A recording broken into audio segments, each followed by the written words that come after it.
I want to talk about the book Second Class Citizen by Buchi Emecheta.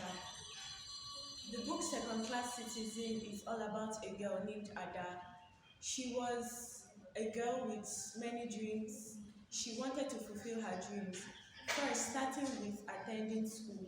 Her parents didn't really allow her to because in the Igbo culture, girls weren't allowed to go to school because of the fact that they had to stay home and learn how to cook and do other house chores.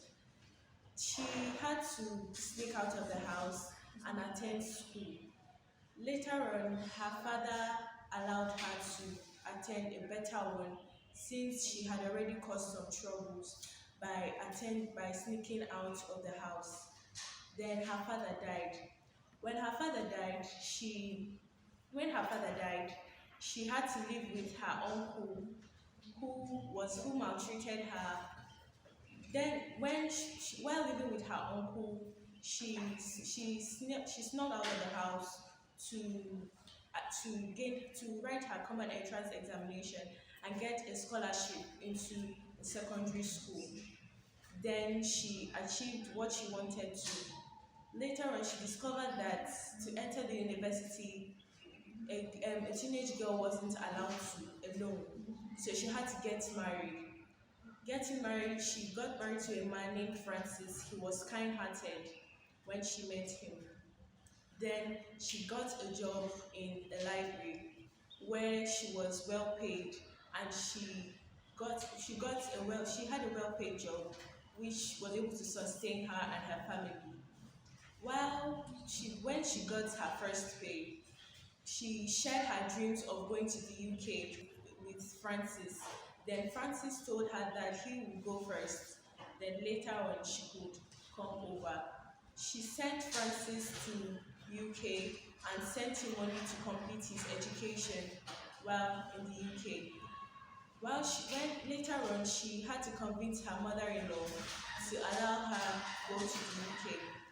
When she went there, she didn't get what she expected. The accommodation there was really poor, coupled with her having to take care of her child alone. Because when she met Francis, when she went to meet Francis abroad, Francis had become a very different person, and he was maltreating her. She had her first, second, and third child in the UK, making it 4 children, and she had to go through she had to go through pains during her childbirth because Francis wasn't really supportive.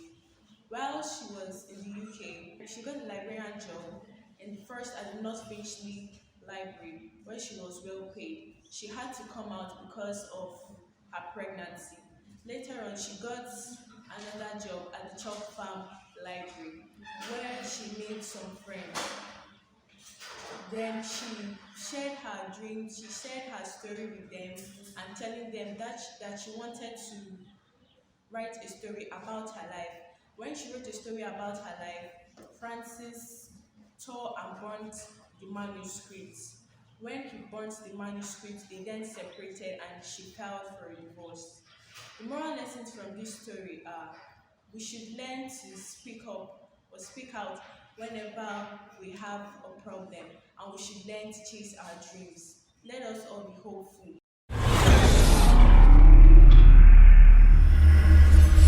My name is EOG Simon. I'm in SS1. I'm a student of St. BRIGID'S Girls Grammar School, Asaba, Delta State.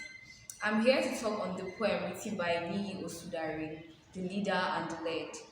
This mostly talks about how a leader should lead. In the beginning of the poem, Niyi Osudare stated that the lion states its claim to the leadership of the pack. We all know that the lion is a very brave animal, so he uses his power on the other animals. Niyi Osudare uses personification. He refers human beings to animals in this poem. Then a leader is meant to be compassionate like a dove. A leader is meant to have both kind and harsh decisions. It's meant to provide pardon to those who need the pardon, but meant to be strict to those who needed to be treated strictly.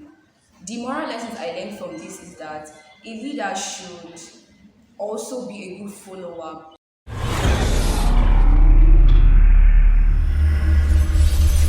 Good evening, my name is Rome Manuela. I'm a student from SS1 and I'm doing a book review on the poem The Leader and the Led by Neo Sudare.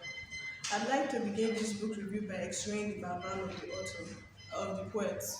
Neo Sudare is a Nigerian who hails from Ikere, Ekiti. He was born 1947.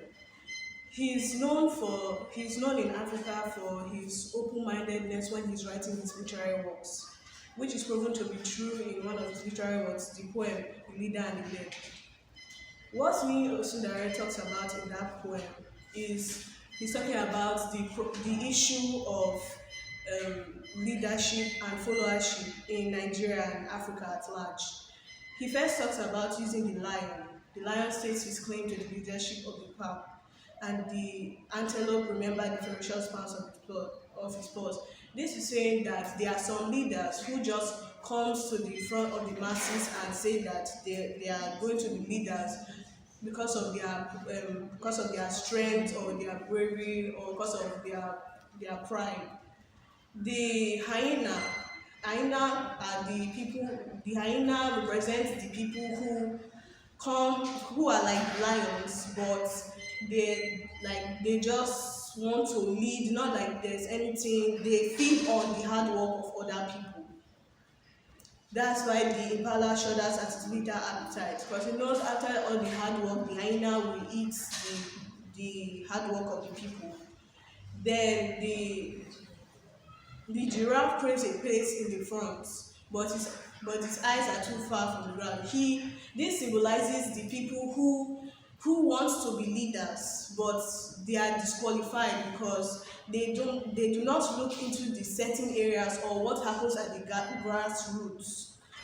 The elephant trudges, the zebra says it's his right to lead, but the park points out the duplicity of his stripes. This is trying to say like they are leaders or they are people who say they want to lead, but they are double-mindedness, meaning that they say they are good, but no one sees the cunning, the actions behind their behaviors. Then the elephant trudges forward, but his colleagues dread his trampling feet. Nobody likes to be oppressed. Nobody likes to be dreaded upon. That's why those kind of leaders are also disqualified. The poet Nino Sudare also talked about the warthog being too ugly, meaning that he has an ugly character. He may look good, but a leader should have a beautiful character inside and out, not an ugly character. And the rhino is too righteous, meaning he doesn't want peace, he doesn't claim for peace, he believes in violence. Then the forest sage, that's the wise person in the forest, says that what we need is a hybrid of habits, meaning that like he made reference to the lion and the lamb, meaning that we should be strong, we should be brave, but we should also have this bit of tolerance and we should be calm in our decision making. Then he also said tough like a tiger, meaning we should be tough, we should not be weak, or we should not be someone who the people who we are supposed to be serving can just bully or walk upon, and we should be compassionate by meaning that we are supposed to be able to listen to the masses with care, and we should be transparent like a river. Meaning we should not be hiding anything. We should not be afraid of if they investigate me, what will they find. We should be transparent in and out, and we should be mysterious like a lake. The whole moral lesson is that Africa, particularly Nigeria, we should be able to bring out good leaders that we know will serve our country and bring us to greatness. Thank you.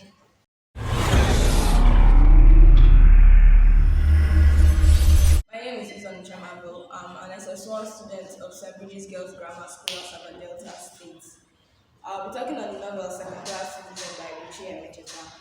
The novel centers around the life of Ada Ofuli. she was the circumstances around her birth didn't actually allow them to document most of the things like her age. She just felt she was around 8 years when she had the dream of going to school. Also believed she had a presence with her that will always help her, always encourage her, tells her what to do and what not to do. But because of her environment, she didn't get the opportunity at an early age or early stage to go to school. But due to her stubbornness, and she was able to convince her parents to send in her to school. But not long after she was sent to school, her father died, which poses a very big problem to her, as her mother was married off to her father's brother, and she had to live with an uncle who didn't give her any form of attention. Instead, she was treated as a housemaid or a house girl. She wins a scholarship to further her secondary school, and after graduation she believes that the only way she can actually go make it through the university is to get married. She gets married to a young guy like her, named Francis Obi. But she believes that the marriage will help her anyway. That was what she actually felt at the beginning. But things didn't actually turn out the way she was, as she noticed that her husband, Francis, actually was a puppet in the hands of his parents. She discusses with him her plans to travel to the UK, and he actually changes the plan, saying that he will go to the UK while she is funding his education over there. She agrees, although she's not really comfortable with the plan, but she agrees and sends her husband up down to the UK while she takes care of his family and her immediate children. After some time, she convinces her husband's mother, who is her mother-in-law, to allow her to go and join her husband in the UK. She actually manipulates the woman and she agrees to send her. When she gets there, she notices that the UK she dreamt of isn't really what she met. Like, the accommodation they had wasn't top notch. It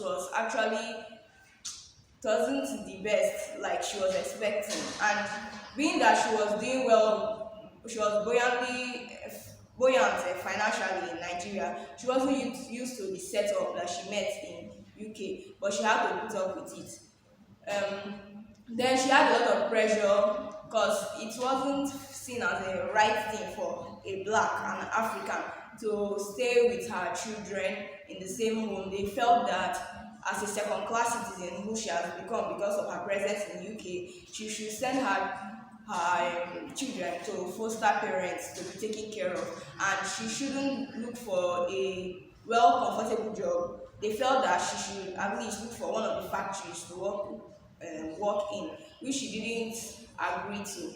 She actually got a good job, a nice library work at Finchley North Central, and she was working effectively there until she got pregnant.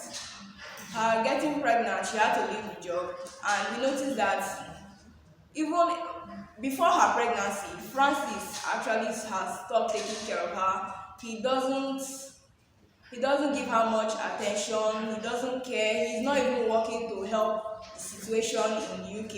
She is just nonchalant to the caretaking of his family. Ada goes through her pregnancy, and it is also noticed that Ada is a very prolific female. She has the ability to she gives birth at a very quick rate. It became a problem to them, and she wanted to go for family planning, but her husband refuses because he's a Jehovah's Witness and they don't believe in such. So even when she was in the hospital, he didn't visit her as much. When she visited her, she didn't bring her gifts, she didn't bring her clothes to change. And when she was discharged, she decided to go into writing, to become an author. She wrote her first book on the story of her life. But Francis wasn't comfortable with it. He felt that his people won't like to see his wife doing this kind of job. And so he burnt down her manuscript, which was a very big pain on her, but she felt like the manuscript is her child, her product, and Francis had just killed her dream. So due to that, she actually decided to get divorced, and not only that, anyway, it was coupled with a lot of beating and maltreatment she was getting from her husband, and she decided to end the marriage. A moral lesson from this novel is that I believe that we shouldn't rush into some things. I believe that Ada rushed into marriage to Francis, and that landed her in places she didn't want to be in. Thank you.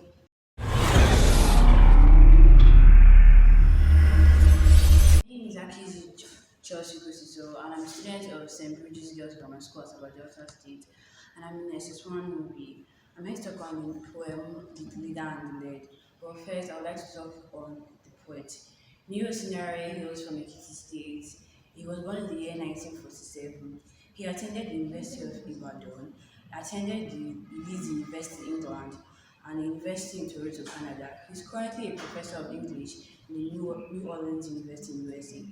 Leader and Led focuses on leadership in Africa, how animals project themselves on their powers and strength, why animals who are known for their ferocity or how the powerness like lion and tiger oppress little animals like the tortoise, ants, and so on. The leadership role in Africa is currently not stable. So in the new scenario, try to use satire to correct the political instability in the country. He makes use of animals who aren't brave or animals who aren't big. He talks on in line 19 or from line 19 to line 27, our park needs cause for a hybrid or a forest siege. It talks about how the leader should act, how a leader should be responsible, how a leader should be compassionate, and how a leader should act like. Why in the first to seventh lines of the poem, he talks on how animals project themselves, on how they feel to lead, without whether or not they are known for their prowess. So in the poem, Neo Shinari was trying to correct the leadership and followership role in Africa by using animals in a forest to compare that of the current Africa. So by using the satire, he made use of different animals which should which was meant to correct the current political policy. Thank you. Followership, leadership, and how a good leader should act. Thank you.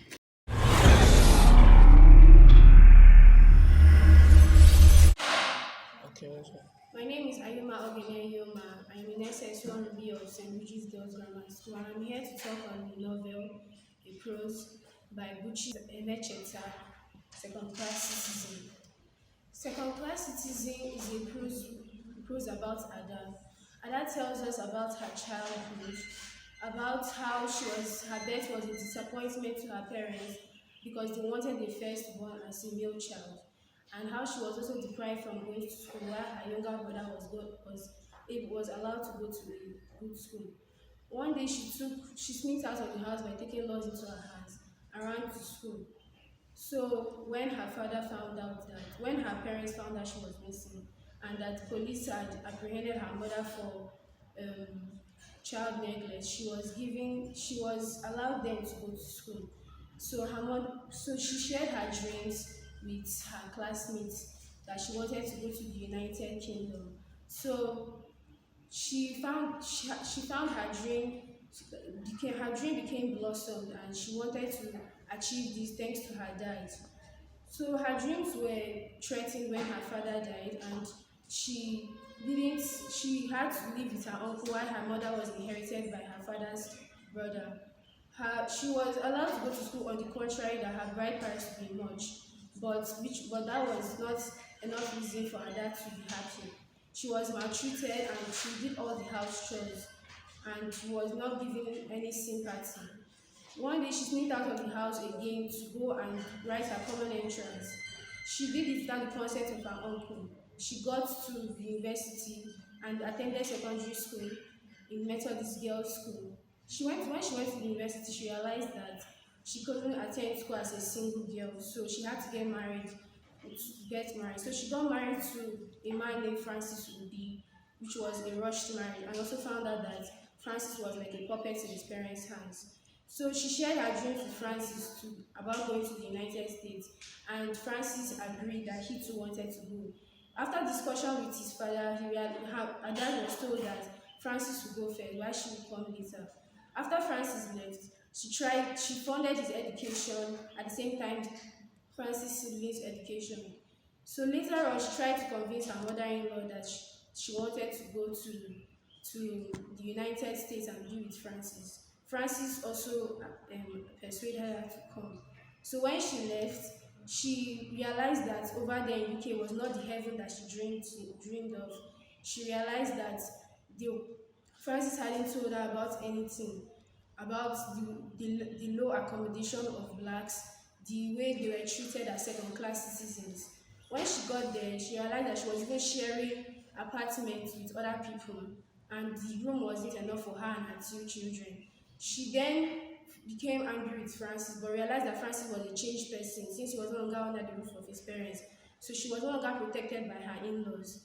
So while she was there, she tried to comport herself. She got a job as a librarian, and when she got her job, she was earning enough salary, but she didn't have time for herself because her salary was only enough for food and Francis' education.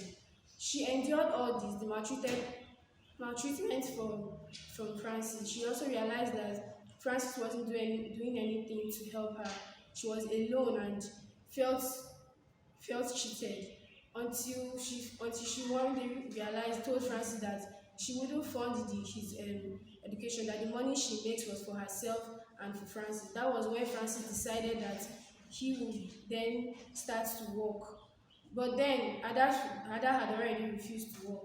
So while she wasn't working, she was writing her stories at the same time taking care of her children. So she wrote stories and books of herself and her life. And Francis got angry with her one day and burned the books. She got angry with Francis and divorced him and looked for a different apartment for herself and her children. But one day, Francis broke into her house and destroyed everything and also tried to kill her. He stabbed her numerous times until someone came to save her. Then she went to court to demand for a protection over her and her children against Francis. And then she also saw her childhood classmate there too. So Second Class Citizen is a very nice book, and it teaches us us girls how to be independent. It also teaches us about gender discrimination. It teaches us about how we should learn to nurture our dreams and keep pursuing them till we are sure that we have gotten there. Thank you.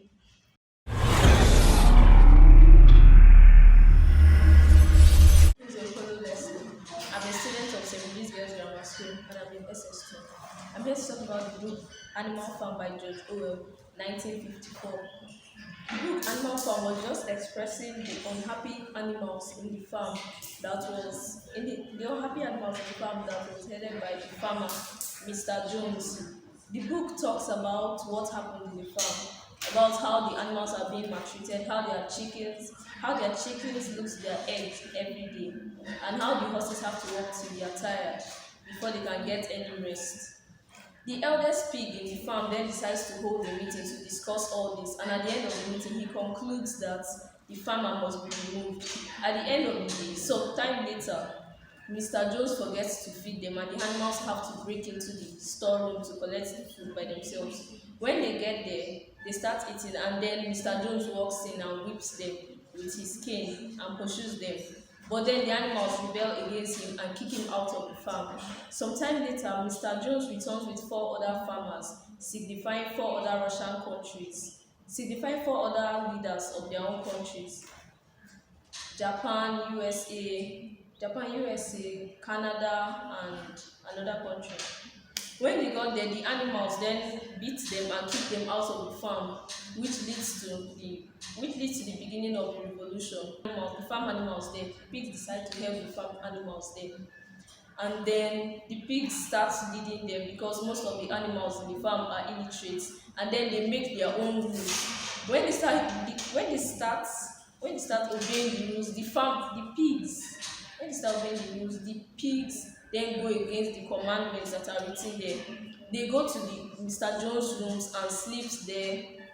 with bed sheets and the rest. When the animals remind them that they are going against the rules, when the animals remind them that they are going against the rules, they say they are remembering it wrong or they were not there when the rules were made. And then another of the pigs, Snowball, which was part of the revolution, decides to change some things in the farm. He decides to build a windmill and start harvesting the crops in the farm to feed everybody. And then Mr. Jones comes back with the four other farmers to take the farm back when they destroy the windmill and attack some other animals. Some animals are lost during this fight, leaving some puppies who have nobody to care for them. They're stranded alone. And then these puppies then are now taken by Nicholas, one of the pigs that was there. They are taken by Nicholas, one of the pigs that was there to take care of them, and he made them loyal to only him and not the revolution itself. At the end of the day, Nicholas convinces the puppies to murder the other pig, Snowball, who brought up the revolution idea. After he is murdered, Nicholas starts taking care of the pigs by himself. He starts taking care of the pigs by himself and then makes them work under him. After making them work under him, they became loyal to him and him alone.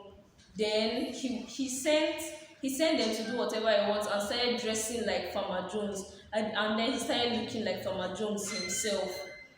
Then the animals just remain like that in the farm under oppression by the pig, Nicholas. And the moral lesson from this story is that if we work together, we can build a better world for ourselves.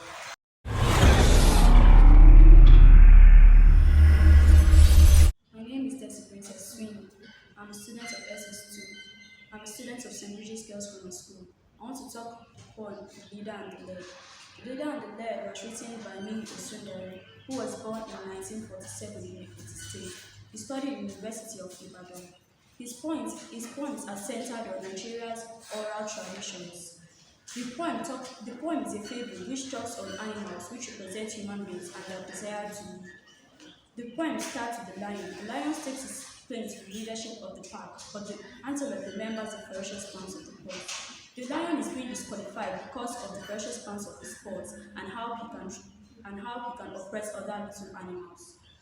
The next, it was the hyena. The hyena says the crown is made for him, but the impala shudder at his leather appetite. Because of the dangerous appetite of the hyena, he is being disqualified in the race for leadership. The next was also the giraffe. The giraffe creates his place in the front, but his eyes are too far from the ground. Because of the fact that the giraffe cannot look down and take care of the animals, he is being disqualified from the race. Then the zebra. The zebra says the crown is made for him, but the park points at the duplicity of his tribes. They need a leader who is straightforward, who has clear vision and who is straightforward. Then also, the leader and the led is a poem which also demonstrates the good qualities of a leader. Then he also talks about the elephant. The elephant dredges the power tussles, but his colleagues dredge his trampling feet. Because of his weight and the ability for him to oppress any opposition party from the animals are afraid because he can trample on them. Also, the poem also states that the pack stretches around like a snake without a head. They need a leader who is tough like a tiger, but compassionate like a dove, mysterious like a lake, but transparent like a river. A leader who knows how to followers mindful of their rights to lead. This poem just tries to tell us about leaders and good qualities of a leader and how they should be compassionate, they should be tough, but they should also be kind and caring about the led. And the moral lessons from this poem that it shows the different qualities of leaders, how people rule in their different ways, and also how we should be a good leader. To not just be tough, but also be compassionate, caring, and kind about those that are following you.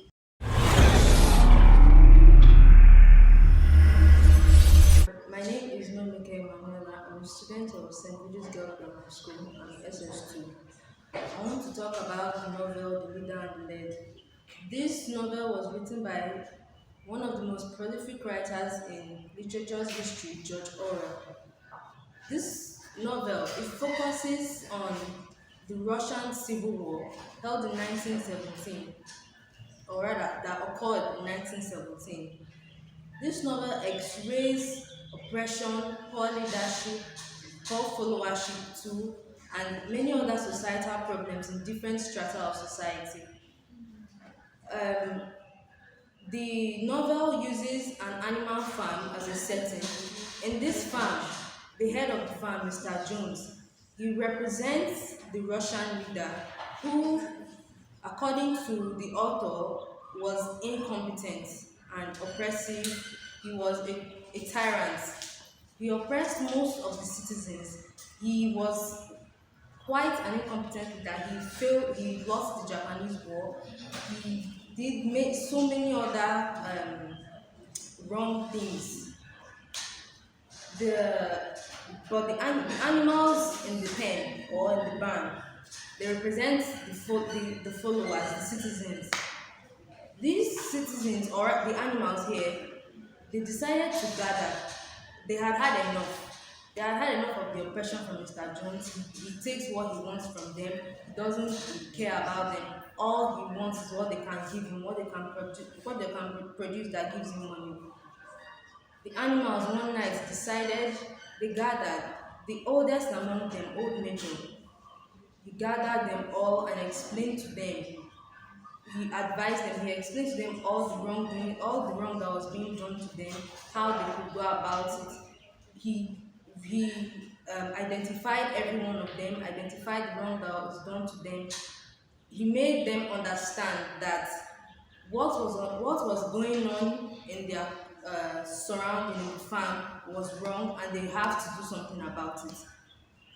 In this scene, it shows citizens, the ordinary people, coming together to identify their grievances, to identify what goes wrong in society that they can actually do something about.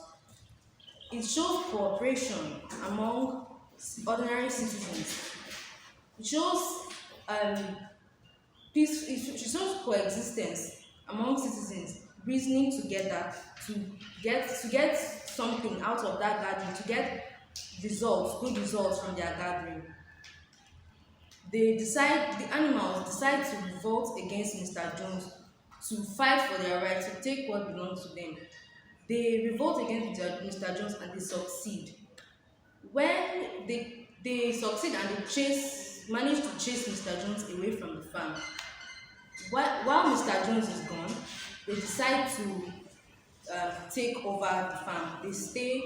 They are now on their own, just them, the animals. Now that the animals are alone, someone has to take the lead. So some of those that are taking the lead are oppressing the rest, the lower animals. This goes on. This novel it depicts just a vicious cycle of irresponsible leadership, irresponsible followership. It x-rays so many of the societal problems in the world, in our country, in other countries, and in the world at large.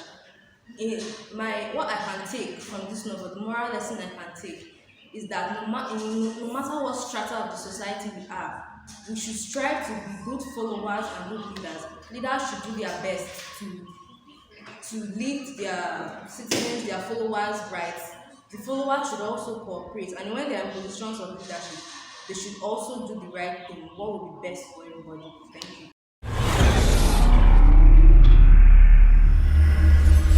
My name is Gladys. I'm in SS2 and I'm a student of BRIGID'S GRILS GRAMMar SCHOOL, Asaba. I'm here to talk on the poem The Leader and the Led by Nii Osundari. The poem is a satire which was written by Nii Osundari to illustrate and depict the very painful leadership of the people in government.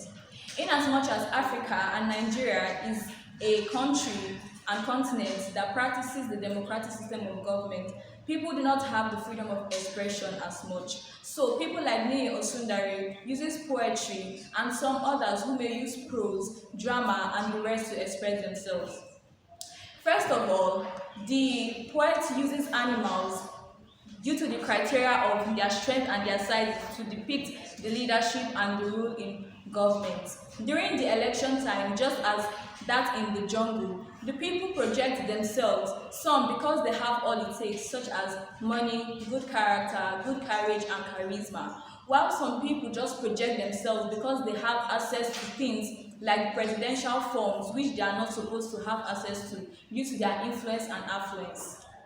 In lines 1 to 6, the poet takes off by saying the lion staking his claim to the leadership of the pack, but the antelope remembers the ferocious pounce of the spoils. This is seen in the government today, where when the smaller animals remember how they will be so much pounced on by the bigger boys, they withdraw in the opposition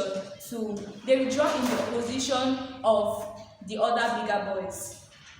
Secondly, the hyena says the crown is his, but the impala, which are gentler animals, shudder at his lesser appetite, which is his consumptive ability, which is the ability to walk so much like as little as an ant and eat so heavily like an elephant.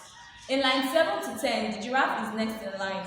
He craves for a place at the front, but his eyes are too far away from the ground. This is to say that it is a very great danger on the people, because people at the grassroots will be neglected from the system and activities of government. In lines 11 to 26, everybody wants to leave, and this is a very disturbing part, because the elephant, which is very big and a very weighty animal, trudges in the tussle of power. The people are so afraid of this because his champing feet can even destroy little animals such as the fowls, the snails, etc. are just one step and just 1 foot ahead. In line 17 to 26, due to the fact that the pack thrashes around like a snake without a head, obviously without direction and with so much restlessness, our need calls for a hybrid of habits, proclaims the forest sage, which is known to be the wisest animal in the forest. Hybrid of habits: a little of a lion, a little of a lamb, tough like a tiger, compassionate as a doe, a follower and a leader who knows how to follow, and a follower bearing in mind his ability to lead as well. The problem of poor colonialism and poor leadership in Africa and in Nigeria as a whole did not just start today. It started in the 1960s, and the poet Niyi Osundare uses poetic devices such as personification, imagery, simile, and metaphor to enhance his theme and to also enhance the literary appreciation. The moral lessons in this poem include followership, the followers also having in mind that they can rule irrespective of whatever. Followers having in mind that they should not only have or be high-headed, but also possess the characteristics of a follower. And then good leadership, good followership is all this poem is talking about. Thank you.